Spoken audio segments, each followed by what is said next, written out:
Welcome to the Miami Real Estate Show. I have another great, amazing interview for you today.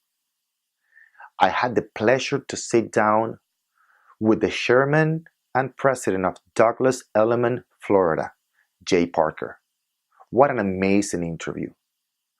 He talks about how to distinguish yourself in this huge real estate market. Especially in South Florida, we have over 37,000 real estate agents, and it is critical that you learn how to distinguish yourself. He also mentioned something very, very, very important, which is, Orlando, to me, success is improving.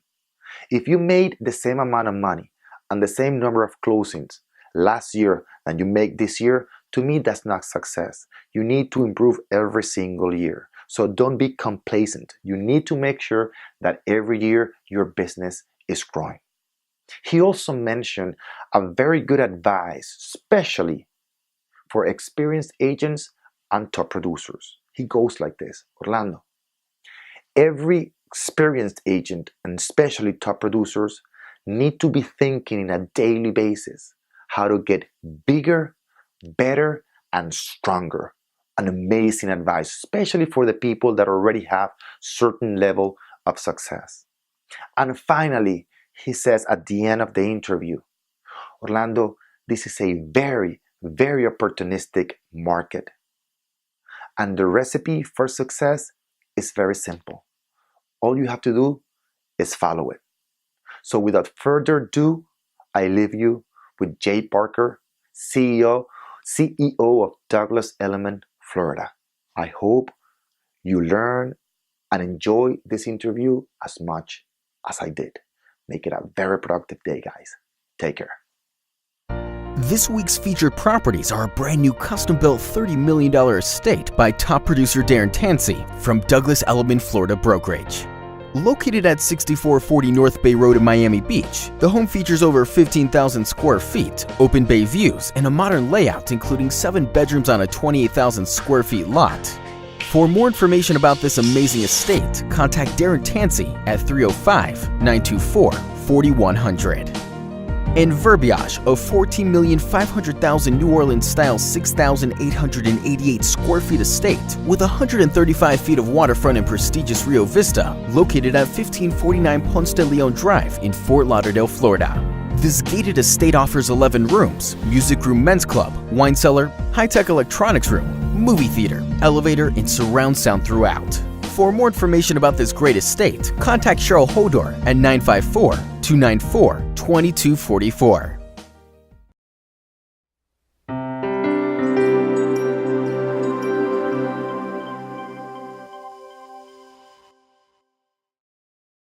Welcome to another edition of Top Producer. Today I have the pleasure of having Jay Parker, CEO of Douglas Elliman, Florida. Correct. Right? Yeah. Thank you very much Very for nice coming to the meet show. you. Thank you. Thank you very much for coming. And here we are in one of your company's listings in the Santa Maria building in Brickell Avenue. Unit 4205.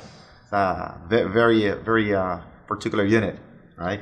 I agree. I'd seen the pictures, but when you walk in here and actually get a sense for the spectacular finishings of this apartment and its unique decoration, it's really breathtaking. It's a $6 million apartment, and I'm sure in other cities would be way more than that, right? We talk about it all the time. In Miami, as amazing as the increase in prices have been, it's still a bargain. Yeah, it is. It is. All right, Jay, tell me a little bit about your background, how you got started in real estate or in the industry, and how long have you been in the business? Real estate's been in my blood since I was born. I grew up in a family of real estate. My father was a real estate lawyer. My mother was a real estate agent. When I moved to Florida in '93 for law school, during law school I started working for real estate developers, both in Miami and then in Palm Beach. Graduating from law school, I worked in the real estate division of a large local law firm, and then ultimately started my own law firm and my own title insurance company, having a passion for real estate and really loving the deals, loving to work with realtors and really be a deal maker and understand the dynamics of what puts a deal together instead of trying to be someone that over-lawyers a deal. And I was fortunate enough to have worked with some of the most exciting, powerful, entrepreneurial realtors in the Miami Beach area. That's right. it just continued to grow my passion for the industry and my familiarity with really what distinguishes, the good, the bad, and the not as good in terms of real estate professionals. So I guess I've been in real estate for about 20 plus years now, and recently had the opportunity to meet with Howard Lorber, the chairman of our company. That's right. And over about a 2-year period, he persuaded me to take the next move in my career and take the helm of Douglas Elliman in Florida and help to make it the powerhouse that it is in New York, in Florida. And as you and I have talked about, it's quite exciting to see Douglas Elliman making the strides that it has, not only in our general brokerage division, but also in our development marketing, and now with DE Capital. We're really building a powerhouse. Definitely, and I've seen it in the last couple of years. The name explode, in a positive way in South Florida. Now, Thank you. It's going back. 'Cause it's important that the audience understands your background. You developed one of the biggest companies before joining Douglas Elliman, which was Clear Title Group. Exactly. Yeah. One of the biggest title companies in South Florida. Yeah. Well, I've always had the commitment to integrity, to professionalism, and to raising the bar. Many of my clients and customers over the years had commented to me that they ended up working with me because I returned their phone call or because I was available. Okay. And I think to some extent, Orlando, it really talks to the quality of the labor pool in South Florida, which is changing today. But In what terms? a higher level of professionalism, Definitely, I agree. higher expectations, the bar's been raised. We see it as real estate professionals. We talk about it because it's sexy to talk about luxury and new buildings and new projects and new hotels, and all of that breeds the demand for a higher level in every area of our industry. Whether it's service in restaurants, quality of restaurants, hotels, hospitals, schools, every aspect of our market has been challenged to raise the bar. We have seen South Florida evolve quite rapidly, and during our short experience here, I think you and I have both been here about 20 years or so. 21 years, yeah. If you look back, in fact, if you look at where we're sitting right now, I mean, I lived on Brickell 20 years ago. And we didn't have a grocery store, right? We certainly didn't have restaurants that we could walk to. And I think that what's so apropos as it relates to Douglas Elliman and this real estate market is, we're really bringing a New York state of mind, a New York state of professionalism to the South Florida real estate industry. And they say if you can make it there, you can make it anywhere. So we're the number one real estate company in New York, and we intend to continue to bring that type of professionalism, expectation, integrity to this market. And this market demands it. Customers are not looking for somebody to just stand online and help them buy a unit. They're looking for information. They're looking for data. They're looking for professionalism. And I think it's been somewhat taken for granted in South Florida that when you're consulting with a buyer or a seller on the sale or purchase of real estate, that it's probably the most significant financial transaction that they'll engage in their lifetime. And to have somebody that's not a professional navigating that process for them, I think is a very serious concern and a mistake. And so at Douglas Elliman, and not only at Douglas Elliman for me, because I've done it in everything I've ever done, we seek to bring a level of guidance, a level of comfort, support, and really value to our clients. Now, growing up, during your professional career, do you have any mentor? I've had a couple of mentors. When I was practicing law, I worked with a gentleman named Jerry Aaron. He was the first senior partner that I worked with at Gunster Yoakley, my first law career. And he's remained a very, very close friend and mentor for me, helping me navigate important decisions, giving me direction, not only in business, but also in personal life. I respect him for his family and for his commitment to his family. And as my life has evolved, I've been fortunate enough to align with another mentor, a gentleman named David Bloom, who built one of the largest shopping center companies in the country. What do you learn from him? He's taught me how to build businesses. He's taught me how to create culture, corporate culture. There you go. One of the most important criteria for people today in looking for jobs is corporate culture. Affiliation with the easiest ones to point to are the Googles of the world. Right. Okay. Having restaurants and physical activities and being able to wear shorts to work. Right. Corporate culture has become almost more important to many people than salaries or income. Not to say that it's far behind or that they're not neck and neck, but David's been instrumental in helping me to recognize what has already been a focus of mine, is bringing real quality to the environment we work in. Okay. And frankly, I think in particular as it relates to real estate brokerage, many of the brokerage firms that I've been around create a very competitive environment. You have managing brokers or owners or CEOs directly competing with their agents. Good point. And to me, you need a leader. You need to have a leader, someone that you can work with and strategize with and come up with ideas with to maximize your efforts, your value, and your success. And one of the things that we do, for example, a listing presentation. Okay. I consider a listing presentation something that requires a lot of work and a lot of preparation. Definitely. And, to sit down with one of our marketing people, one of our managing brokers, myself, and potentially even some other realtors, and strategize as to how to present Douglas Elliman to a potential client, results in a lot of innovative ideas. And not only that, once the process is created, we practice it. We make sure that the agents know what they're going to say, when they're going to say it, how they're going to deliver any materials that they're going to deliver to the customers. And the result is success. You touch on a very good point, which is you practice it and the result is success. And in our coaching program, we always talk about that. It's 3 things we have to do on a daily basis. Number 1 is planning your business, right? Number 1's foremost. Number 2 is learning every single day, becoming an expert in your market. And number 3, most agents don't do is practicing.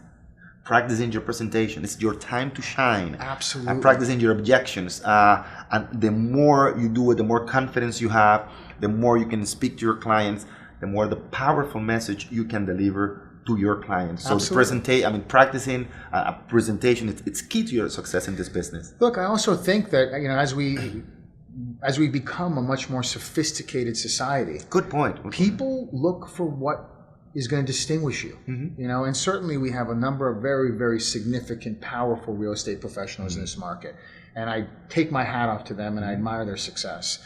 But I think that as we grow and the market becomes bigger and stronger and more expensive and more diverse, distinguishing yourself is something that not everybody knows how to do. Exactly. And very good point. Teaching and working with an agent to help them create distinguishing characteristics, whether it be to how they're going to market the property or about the property, just separates us from the rest. And I can tell you, it has been very, very successful. And I've seen it work. And and I've also heard many of the agents say, "Wow, this is fantastic. I've never done this before."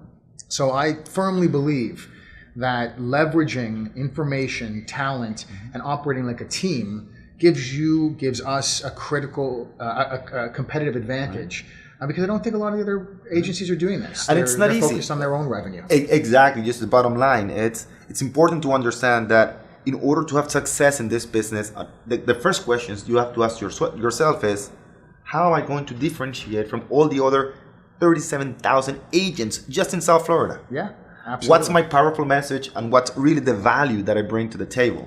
And very few take the time to ask the question, and even fewer take the time to develop the powerful message and practice that message to deliver to your client. It's funny. I always wear a suit and tie. Okay. And my chairman, who is, in my mind, the man I respect most in this world. Okay. Let me stop you there. Why? In terms of business-wise, what have you learned from him? Focus. One thing, focus. Very good point. Focus. Strategy. Okay. Planning. Right. Planning. And also how to manage expectations. He is an extremely intelligent man that has built many businesses.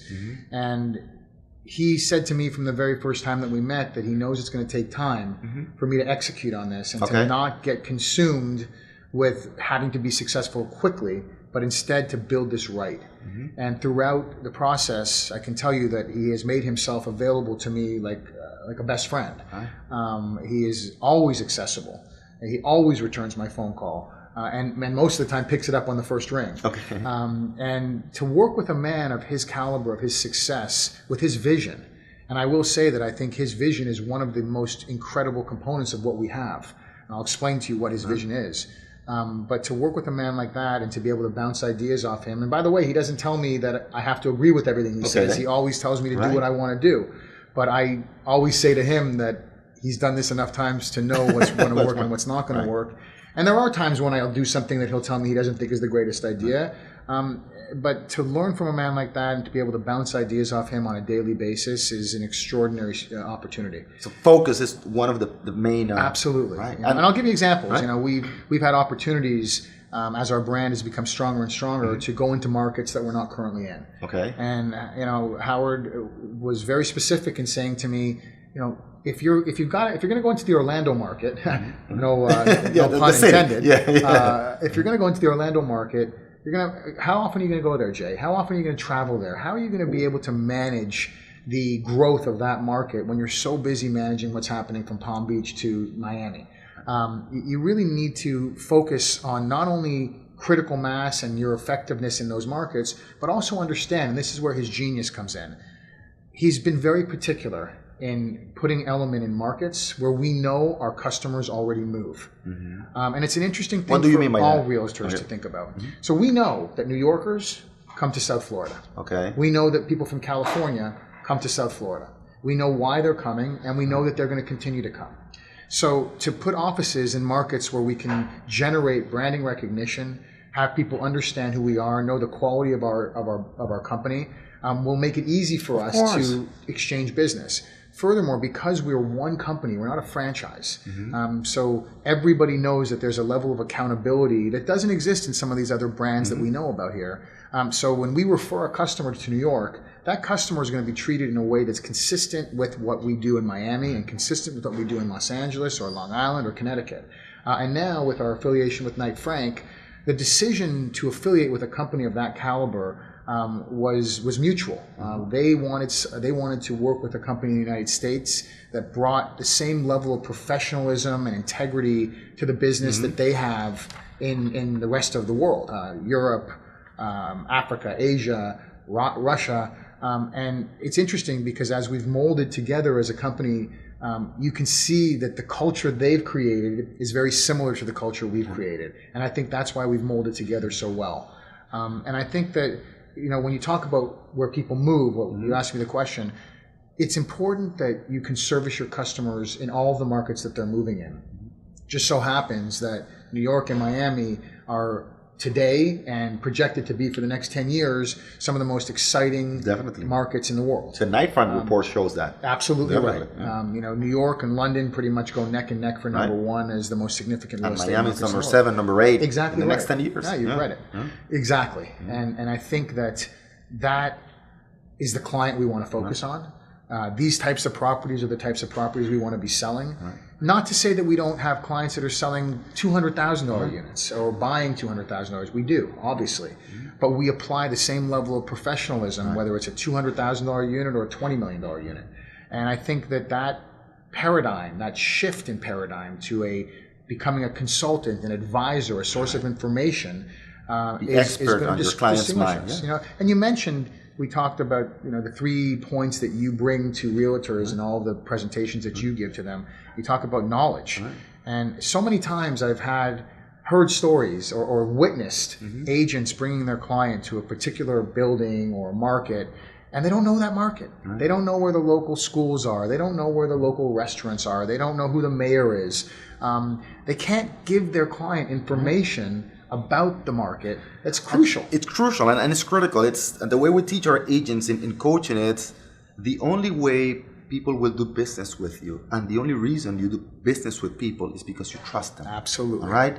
Absolutely. You won't do business with somebody that you don't trust, and part of that trust is the knowledge, right? Absolutely. So it's 2 things. It's the constant contact with that client, okay, Agreed. that brings the trust, but also the knowledge, the relevant information that you provide to that client in a constant basis. And for that, we need a system. You know, I think that you are 100% right. I don't think that discipline is applied with great regularity amongst the agents in this town. And again, I think a lot of that relates to the very low barriers to entry. Right. And the fact that so many agents have been able to do well in spite of their lack of effort. Exactly. But I think the bars are being raised in all areas. Definitely. And a New York buyer is not going to come down to South Florida and purchase a $10 million apartment with somebody that can't give good information. They're going to ask about all kinds of things. And you need to be able to know the answers to those questions. And if you don't, you're simply not going to get their trust. Right. And without their trust, you're not going to get their business. And we say it in a similar way. It's at the heart of your business, of your company. It's what? It's your database. Yep.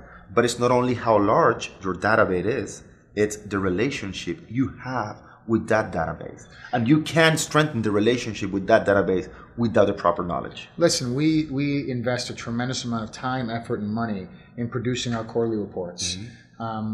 We don't do this for any reason other than arming our agents and our clients with relevant information to help them make qualified decisions. We not only do we produce the market reports on a regular basis, but we also take the time to educate our clients. I would submit that any realtor that doesn't understand the economics behind their market is failing themselves. Exactly. Because if you can walk into a presentation, whether with a buyer or a seller, and share with them what's happening in the market with specificity, to tell them that prices are moving in a certain direction, that velocity is moving in a certain direction, how many units are available in a building, how quickly those units are moving, how long critical information, relevant information. So, and it's not only sharing it with a buyer or a seller, it's also sharing it with customers that you've established relationships with, and as you say, on a regular basis. On a regular basis, yeah. I agree with constant but relevant contact. Right. You don't want to spam your customers. You don't want to fill them with information that's irrelevant. Right. So you want to have calculated contact. And that calculated contact should come quarterly. Right. Makes sense. Right. And you said something very, very important after you establish the relationship with them. There's a three-part to every relationship, right? The before unit. Right. Before you really establish the relationship with that person. There's a guy called Mr. Jackson. It's Dean Jackson. He established the system, which is, the before unit, before you establish the relationship, the during unit, once you're working with the client, and then the after unit, which is, okay, now that we close the deal, what do we do to improve this, to increase the relationship? And that's where most fail. Exactly. That's what we need, a system. That's what we teach in coaching, is the automated system that allows you to constantly contact that client, because it's much easier to get referrals from those clients. And we talk about something important in that system too. In that system is that number one principle in our system is the 10-90 rule, meaning only 10% of the people that will do business with you will really close with you within the first 90 days. But it's actually 90 or more than 90% of the people, your clients, will do business with you after 90 and up to 2 years. Yep. So that's why you need that constant contact with your clients. Absolutely. And I couldn't agree with you more. And by the way, one of the, I think, distinguishing characteristics of the way we run our company is we are extraordinarily focused on providing relevant information to our agents. Very good. And also... The Knight Frank report is amazing. Look, the Knight Frank report is something that I think everybody should read. Right. And I'm proud to be a part of that. And I think that I can tell you, I've received requests from my clients all over the world. So can you send me a copy of the report? Right. And I send it to them online because they could be anywhere. But I tell all of my agents, take the Knight report, take 10 copies of it, write a handwritten note to 10 of your top clients, and share with them this exciting news and a very, very relevant piece of material to read. I also teach on a regular basis through DE University to our agents. And it's not just me. We have people talking about social media and how to leverage it. We talk about business planning. Right. Now, too many agents fly by the seat of their pants. Right. They get up in the morning, they go into the office, and they think about what they're going to do.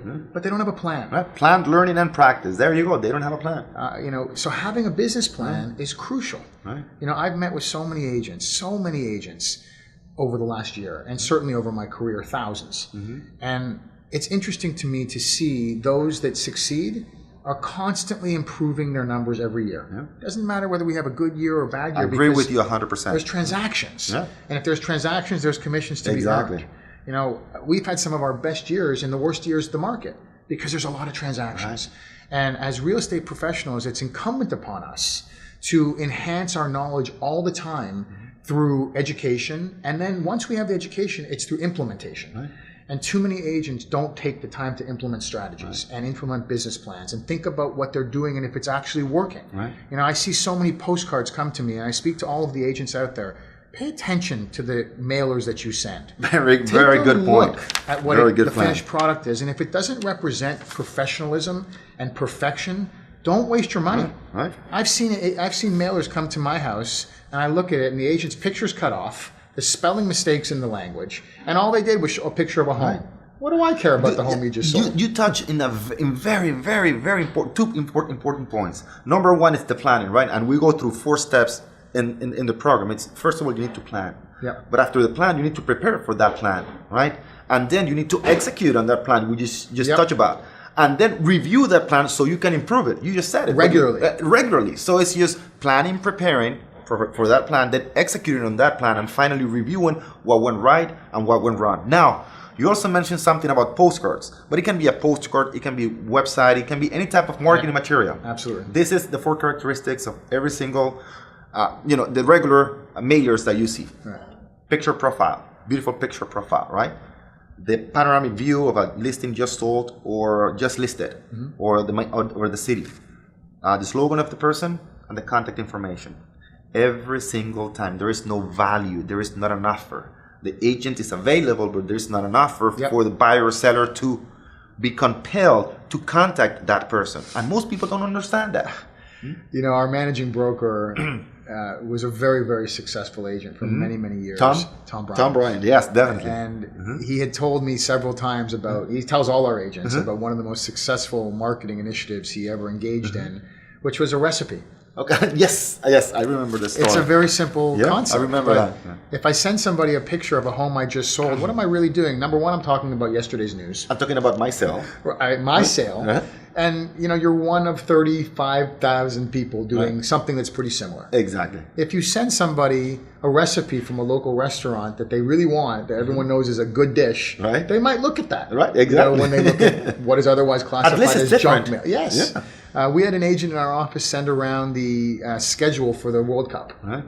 You know, if you're a World Cup fan, you're probably going to keep that schedule and put it up on your wall. So, and by the way, another thing that I think people will look at is statistics, information. Right. You know, if you receive a postcard that you live in, if I live in Santa Maria where we are today, and I receive a postcard that says statistics on Santa Maria, and it lays it out for me. What are the recent sales? How many units are available? How quickly are things on the market? I would look at that. Right, definitely. It's I want to get a sense of what my unit's worth. I want to get a sense of what I want to sell now. It's interesting. And, you know, so many people don't have the guidance. You know, I look at some of these brokerage firms that are, you know, 100% payouts or 90% payouts. And really the agents think, I don't need anything from my broker. So I don't need to, you know, what do I need to pay them for? You know, and I think that those people are missing the forest for the trees. You know, if you're making X number of dollars last year and you've made the same number of dollars the year after and the year after, in my mind, you failed. You have to change something. You're not building a business. Exactly. You know, if we look at any publicly traded company, if they have the same earnings every year, they're considered a weak company. The value is going down. You know, so if I look at a realtor that has the same earnings every year, I have a weak realtor because it means that they're not building the business. You know, and we talk about follow-up, and one of the things that amazes me most is the lack of follow-up on rentals. To me, a tenant is a buyer and a landlord is a seller. Waiting to happen, yes. And if you have the opportunity to build a relationship with them, you have to not only build it when you do the transaction, but maintain it. Exactly. Contact that tenant after 6 months and ask them how they like their property. Contact them at month 10 and ask them if they're going to look for something else or if they're going to want to stay there. First of all, you're preserving the ability to earn a commission again. And second of all, you're building a relationship. You preserve the right to earn a commission again. Yes. You said it. See, very, very important point. And sometimes agents, you know, are sometimes offended because the client didn't list the property that they help them buy. It's like a right that we earn at the beginning, but we need to preserve the right to earn the commission when they're ready to sell. Very, very, very good point. You also touch on the point of innovating. You talk about that. And when I ask many agents, what business are you in? Most of them say real estate, right? But actually, if you want to be a top earner and build your business, you need to understand that you're in the business of marketing. Absolutely. You need to market yourself. You need to market your services. If not, you're just another agent in the business. I agree and most people don't have that guidance. Education is a fundamental part of our company. Right. We also managers don't sell, Okay. Which makes their initiative and their opportunities very aligned with the agents. And we engage in a robust training program, and it's not the type of training you would think of. It's not how to write a contract and read a HUD. Right. I mean, yeah, we have those classes. We talk about that in regular weekly meetings. It's much more calculated. And you talk about innovation. In 1989 at the National Association of Realtors Conference, the chairman stood up and said, don't worry about this internet thing. It's not going to change the way you do business. Yes. Obviously, we know that he didn't really understand what the internet was. We didn't really understand what it would become for us all. But not only are we thinking about what's next and constantly innovating, but we're teaching our agents how to think about the future and think about what's next. And we've also fostered an environment of total open door idea development. I'm not on the ground. I'm not selling. So for me, I want my agents to tell me about every good, bad, and ugly story they've heard, opportunities, ideas, because it's through my troops that I get information that helps me develop future plans. Definitely. I think social media is a very important part of our future. If we know how to use it. If we know how to use it. Right? I always ask the question, are you using social media, or is social media or Facebook using you? Very big interesting. difference. Very big difference. You're right. You're right. But you can see. I asked one of our top agents. I said to him, "You weren't on a reality show. I'm kind of surprised. I would have thought you would have been there." He said, "Why would I want to be on a show that somebody else controls when I can create my own show every day? There you go. I can share with people what I want them to see on a regular basis." There you go. So I'm going to talk about my new listings. I'm going to talk about my opportunities to meet certain people. I'm going to talk about the social and philanthropic contributions that I'm making to the community. And frankly, I take my hat off to him because I think that he's got it. And he's realized that he can leverage technology in a way that he controls without having to give up the reins and let a media company control it. So it's important to do that, and it's important to study your markets and study opportunities and business plan. And like you said, you create a business plan for 2015. You're not going to use the same plan for 2016. No way. And look, we all want to sell apartments like this. Okay, it's just as hard to sell an apartment like this as it is to sell a less expensive apartment. Sometimes even more difficult. True. But at the end of the day, you can't start out selling apartments like this. So it's okay to dream and reach. But if you're going to build a business, build it from the ground up. Start with rentals. Learn how to sell $100,000, $200,000, $300,000, $500,000 apartments. And when you farm and when you build that business, farm in the places that you've sold, in the markets that you know, where you live, where you know people, but also have that reach. Do a little bit of work to try to get you into the bigger, more expensive residential communities. And through time, through patience, through persistence, you'll get there. Everyone wants that big deal. Everyone wants the home run. It's a process. I talk about it like this. I put always in my seminars, like in a big board, years and money, right? And I put a lawyer. How many years and money would it take for somebody to become a lawyer? Yep. At least $250,000, 6 to 7 years, easy, right? An accountant, right? How many years? At least 4 years. Public education, 80 years, $80,000. Real estate agent, 63 hours. Right? $585 investment. Right. Yet we want to make the same kind of money, but we don't invest immediately. We don't invest the time, the resources to become that type of producer. And as a matter of fact, you can make many times more money than the lawyer and the accountant. Absolutely. All right? But we have to be prepared. It's funny. I have you're meeting with some of our best agents, and all of them deploy these strategies very effectively. But I remember when I was practicing law that I would hear about agents that would do a big deal, $80,000 commission, $150,000 commission, big deal, and I would then call them. All of a sudden, the phone rings long distance. Where are you? Oh, I did this great deal. I'm taking a month off. Yes. I'm thinking to myself, it's good to reward yourself. It really is. But you have to embrace momentum. You have to embrace opportunity. The sophisticated agent, the one that's planning, says, I just made a big commission, and I know out of that commission how much of it I'm going to allocate to marketing and branding and my opportunities. Good point, because I say, very good point, and Jen, sorry to interrupt you on that. Not at all. I say that one of the difference between a struggling agent and a successful agent is that the struggling agent see the money coming out of his bank account as an expense for the business, but the top producer sees it as an investment, right? So you have so many top producers in your company. What do you think they do with the money they make? How much do they invest back in their business? Substantial amounts. Substantial. I mean, I couldn't tell you the exact percentage because I don't know. Right, you don't know, right. But I can see a tremendous investment in many different areas. Things that I wouldn't have thought of, things that I'm impressed with.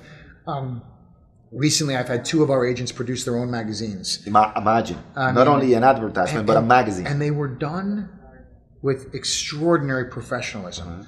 And we know that when we have opportunities to network with our agents all over the world, presenting them with a magazine that provides real relevant information that they can then take back to their home markets and share with their customers with the agent's information in it is a beautiful way to reach people. And then, of course, we have the ability to take that same magazine and email it to people now. And being creative, we have something called referral fairs with our company. Because we have so many agents in so many markets, we like to share with them as much information as we can when we have the opportunity. One of our agents produced a very short little flip book that provided a summary of all of the different condo buildings in our market. Brilliant. And we didn't do this with him. He did it all on his own. And you know that I broke into TV 10 years ago because I wrote a book called Real Estate Guide to South Florida, Buying or Selling Real Estate for International Investors. And that got me on TV, then got me my second contract on TV, then MasterCard, Univision, right? Because of the content. So it's very, very important. We not only create content, but differentiate ourselves from the rest of the agents. Absolutely. Absolutely. So I want to get into the last 2 questions. I know you have to go. You're an extremely busy person. And I thank you for being here. Thank you. By the way, I could talk with you all day. I would enjoy your professionalism very, very much. Thank you. So we'll have to do a second interview. So we can spend more time and the viewers and the listeners can take full advantage of all the knowledge that you have. Thank you. So if you were to give me a piece of advice for a new agent getting started in the business, less than 6 months, which one would it be? Join a real estate brokerage firm where you're going to learn the basics. Don't try to reach for the stars. Learn what you have to do. Learn about your markets. Pick a market that you are familiar with and study it and know it like the back of your hand. You cannot be a success in this industry if you don't know what you're talking about. And it takes time to learn. Very good point. It takes time. Most agents want to just start making money the first 2-3 months, and if they don't, then they think this industry is not for them. Look, I tell we at Douglas Elliman, we're really not the right place for brand new agents. We're focused on a higher caliber of agent. So when they come to me, I encourage them, and I oftentimes refer them over to friends of mine at other brokerage firms because they're set up to give that more basic level of teaching. And I say to them a couple of things. Number one, go sell a few $1 million of real estate and you're welcome back here. And by the way, many of the people that I've sent out update me on what they're doing. So we've created this opportunity for them to join a company that they really want to join, but it's not as easy and it's not for everybody. But I tell them, you have to be patient. You must understand that it takes 12 months, in my opinion, to start to get traction in this business. That's full-time 12 months, not 12 months, full traction, full-time in this business before you start getting traction.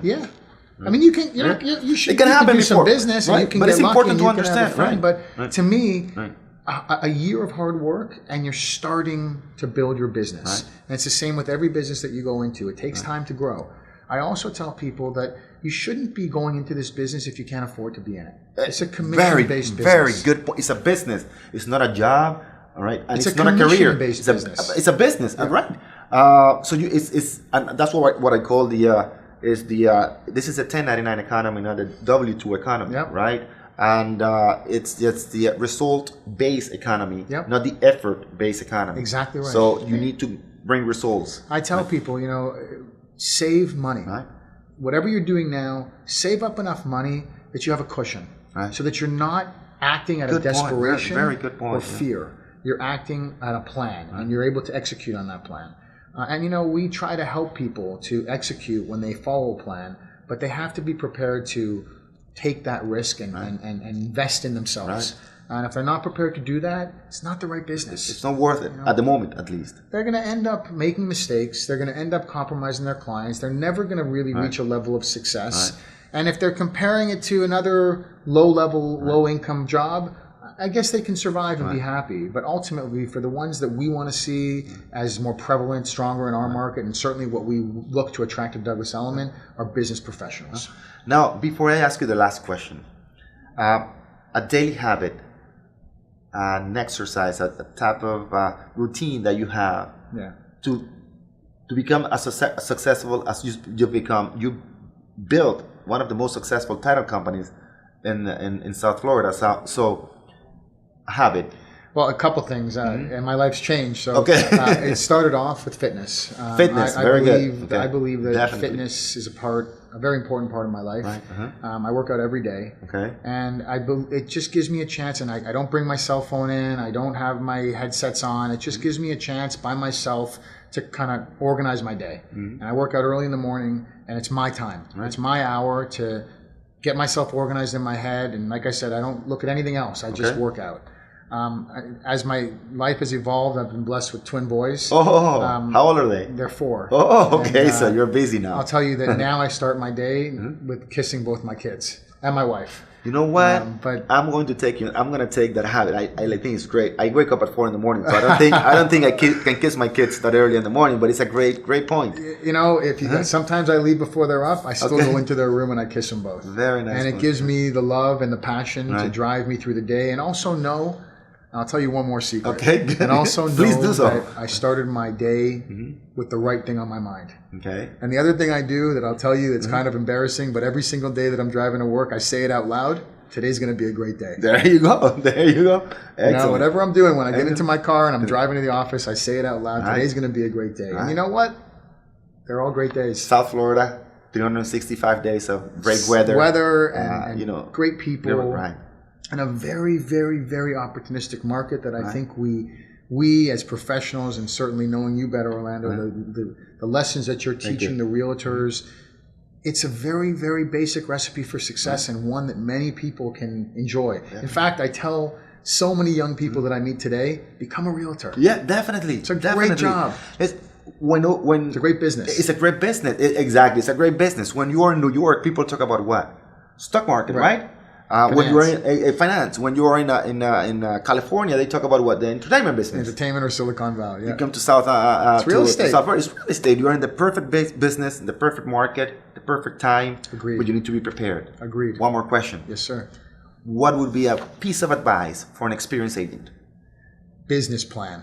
Business plan. Plan, prepare, execute. Okay, business plan. Absolutely. And so many. I've seen it over the years as I was a lawyer and I was giving presentations to real estate offices all the time. And the people that came to the presentations were the novices, the new agents, the ones that hoped that they'd catch some information that would help them. That's a mistake. The successful agents need to also spend time focusing on how to get better and bigger and stronger. And sometimes you get so caught up in your own success that you feel like, I don't have the hour to go there. I don't need that. It's wrong. Just because you're successful doesn't mean you can't be more successful, and doesn't mean that you can't learn from people like you and people like us, where we're actually thinking very, very carefully about what we can do to enhance your success. So my number one recommendation to successful agents are take the time to create a specific business plan of exactly how you're going to execute, and then at the end of that period, whether it's a year or 6 months or a quarter, review it. Figure out what worked, what didn't work, and then revise. Right. And I don't think many people do that. Well, you said it. It's a very simple recipe, and that's what we teach in our coaching system. Is first thing in the morning, plan, practice, and learn, and then make sure that you have a plan, you prepare for that plan, you execute it, and review it, what you just said. So it's a very simple recipe. Jay, agreed. I know you have to go. I would stay here for 2 more hours, but I want to thank you. Thank you very much for really a pleasure. Bringing your agents, for having me here today. Thank you. Thank you very much, and thank you, and I'll see you in another edition of Top Producer Miami. Good luck.